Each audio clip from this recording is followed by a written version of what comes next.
If you die before you die, you won't die when you die. That's the key.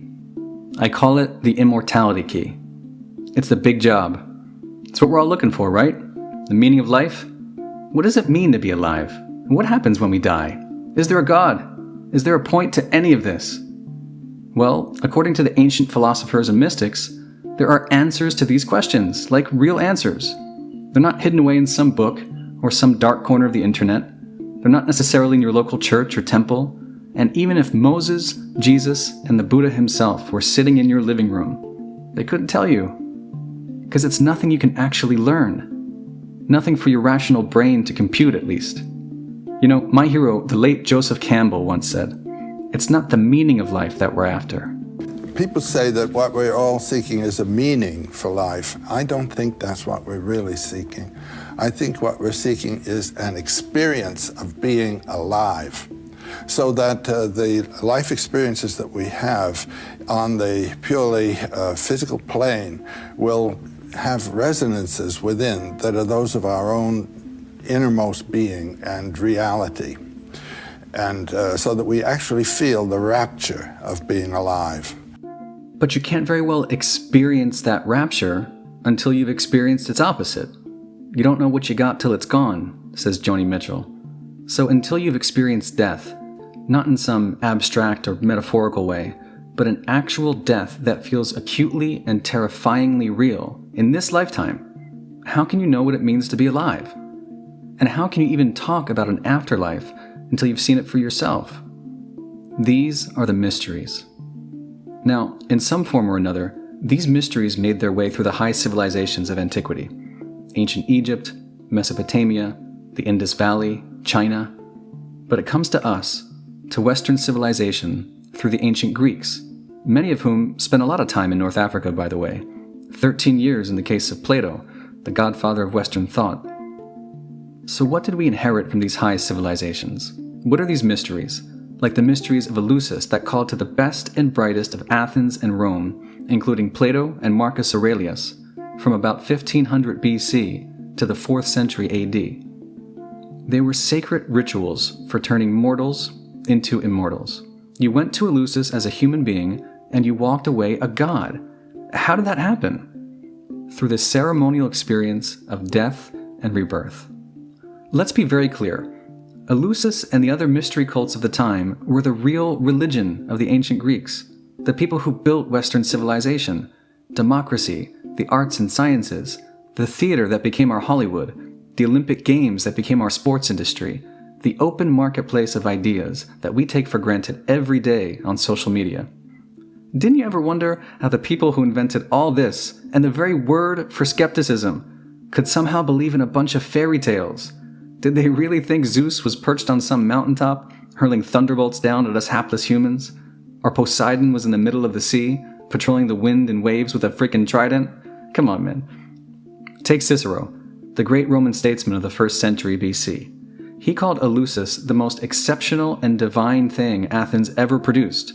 Not democracy and free speech and all the rest of it. Eleusis was the thing we could never forget. It was said to hold the entire species together. Why? Because you went to its sacred temple to experience nothing less than death and rebirth. And only those who had made the long march from Athens to the torchlit sanctuary, drunk a magic potion, and witnessed the blessed sight and vision, as Plato called it, were said to conquer death, by experiencing just a taste of immortality, that rapture of being alive. And if you think about it, that's more science than religion.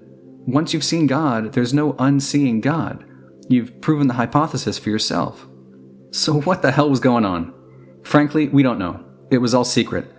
To reveal what you saw in Eleusis was to risk execution, which is why Houston Smith, perhaps the most influential religious scholar of the 20th century, called it the best-kept secret in history. Like other rites of passage, it was thought some archaic techniques of ecstasy were to blame for that famous vision at Eleusis.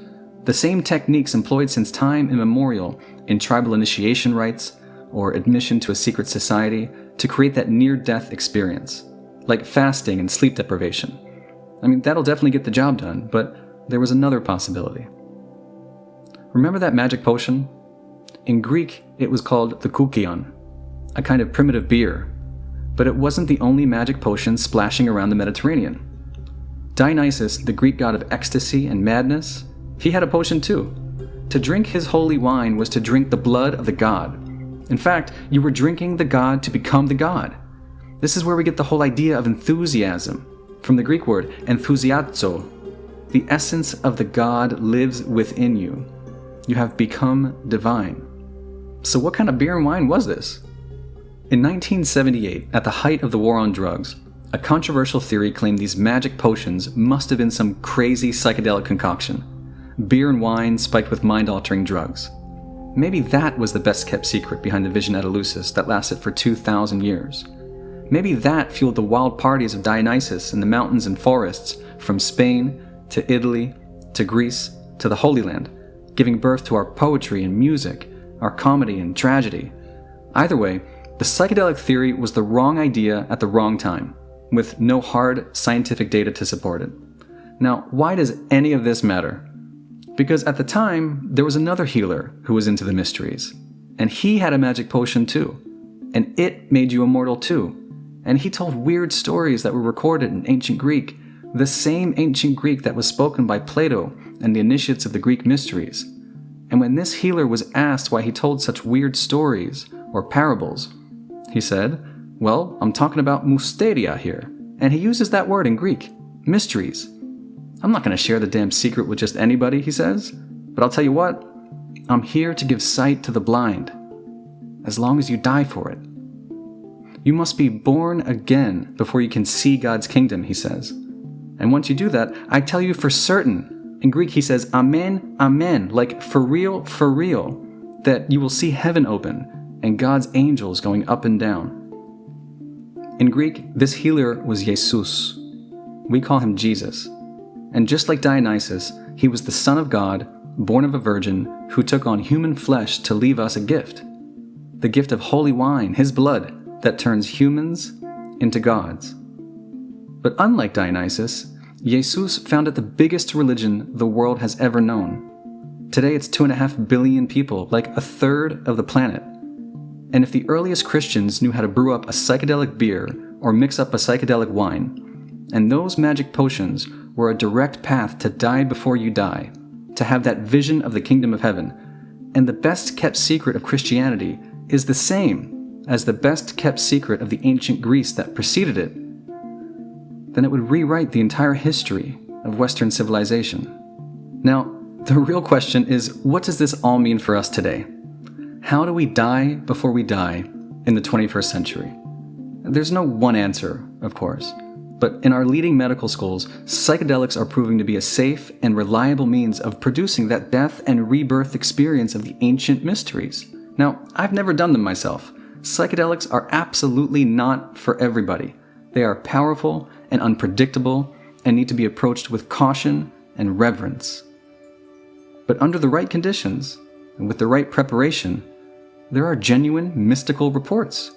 Over the past 20 years, almost 75% of the volunteers at Johns Hopkins and NYU who've taken just one dose of psilocybin, the active compound in magic mushrooms, will rank it among the most meaningful experiences of their lives. So as these compounds become legal in the coming years, it begs a big question. Have the mysteries returned? Well, some of these clinical volunteers say their psilocybin journey is like a mini death all in itself, a foreshadowing of what awaits them at the end of life. And just like the initiates of the mysteries of Eleusis, or the mysteries of Dionysus, or the earliest Christians 2,000 years ago, by pre-experiencing their death, they found the Immortality Key. They've rediscovered that ancient principle. The only way to experience God is to let go the rational mind. And when the ego gives up, your consciousness begins to expand beyond the body, beyond space and time, beyond the very categories of being and non-being, to find itself looking back at itself. Well, there's your new definition of God, said Joseph Campbell. But the ultimate, unqualified mystery is beyond human experience. It becomes inflected. As they say, there is a condescension on the part of the infinite to the mind of man, and that is what looks like God. This business of understanding the relationship of mortality to something in you that is transcendent of mortality is the big job. But if you don't die now, you might never experience that ultimate mystery of being as the mystery of your being. That to know yourself at the deepest level is really to know God. I mean, we don't have a word for it, but we call it God, this divine spark that lives in you. And you might never understand that heaven is not what happens when the physical body wastes away, and there is no afterlife. Because there is no after. There's only right here, right now. The kingdom of the Father is spread upon the earth, says the Gospel of Thomas, and people do not see it. For the ancient philosophers and mystics, it was never about living forever within the field of time, just going on until the stars fade and the cosmos goes dark. It was never about life after death. It was always about venturing into the timelessness of the infinite present to realize your own divinity and the divinity of everyone and everything around you, which is love in its purest form. Maybe that's what it means to be fully alive. And maybe that's what ancient sacraments were for, like holy beer and holy wine, to help us glimpse that perfect love and perfect peace. And maybe what we're seeing now is a modern-day sacrament descending on Western civilization. During her psilocybin session, one of the volunteers, Dinah Baser, a self-described atheist, had the overwhelming feeling of being bathed in God's love, and the sudden epiphany that every moment is an eternity of its own. Sounds awfully familiar. Eternity isn't some later time. Eternity isn't a long time. Eternity has nothing to do with time. Eternity is that dimension of here and now, which thinking in time cuts out. This is it. This is my... If you don't get it here, you won't get it anywhere. And the experience of eternity right here and now is the function of life. If you die before you die, you won't die when you die. Αν πεθάνεις πριν πεθάνεις, δεν θα πεθάνεις όταν πεθάνεις.